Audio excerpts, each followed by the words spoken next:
እዚህ ላይ ወደ ታሪካችን እንመለስ። ቀይ ባህር የማን ነው መሰረቱስ? እውነት ቀይ ባህር ስሙ ቀይ ባህር ነበረ ድሮ? አናውቀውም እኮ።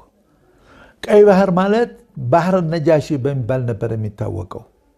ባህር ነጃሺ ማለት አክሱምን የገዙ ንጉሳቶች በሙሉ የኢትዮጵያውያን ዋናው ወደባቸውም ሆነ ልማታቸውም ሆነ እንቅስቃሴያቸውም ሆነ ሚሊቴራቸውም ኃይል ሆነ ሁሉ ከቀይ ባህር ጋር የተያያዘ ነበር። ኢትዮጵያ ቀይ ባህርን ስትቆጣጠር በነበረበት ጊዜ ቀይ ባህር በሰላም ይኖር ነበር። ሁሴ አይታወቅም። ጅቡቲ የሚሊተሪ ማዕከል መሆኗ አይታወቅም።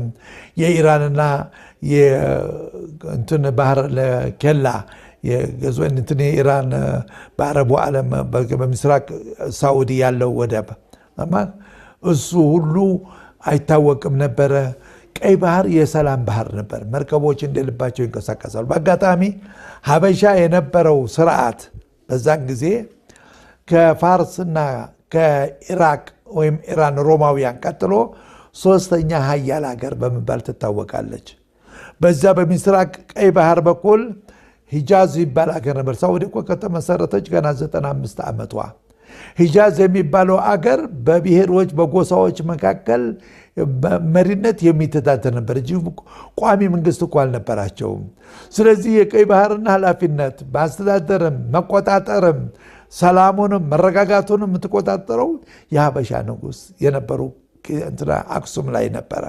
ወደባችን በቀጣላ እንትና ነበረ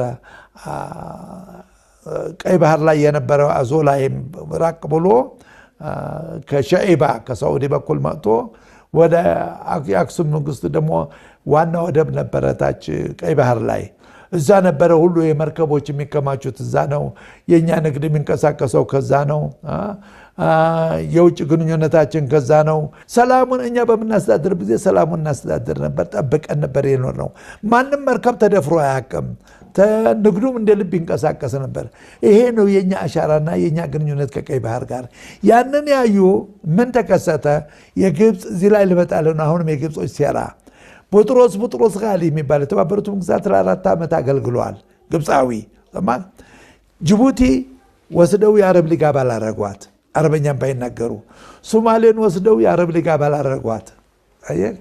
አሁን ምን አለ ቡጥሮስ ጋሊ? ያን ጊዜ አስታውሳለሁ የተባሪውኛ ቦርሳውን ይዞ ይንቀሳቀስ ነበር። ኢትዮጵያን ከዚህ ከቀይ ባህር ማራቅ አለብን ብሎ ሐሳቡን አቀረበ ለገልፍ መሪዎች። እንዴት አሉ? ከዚህ ከጅቡቲ እስከ ሱዳን ያለው ክፍት ቦታ በምስራቅ ቀይ ባህር በኩል ወይ በምዕራብ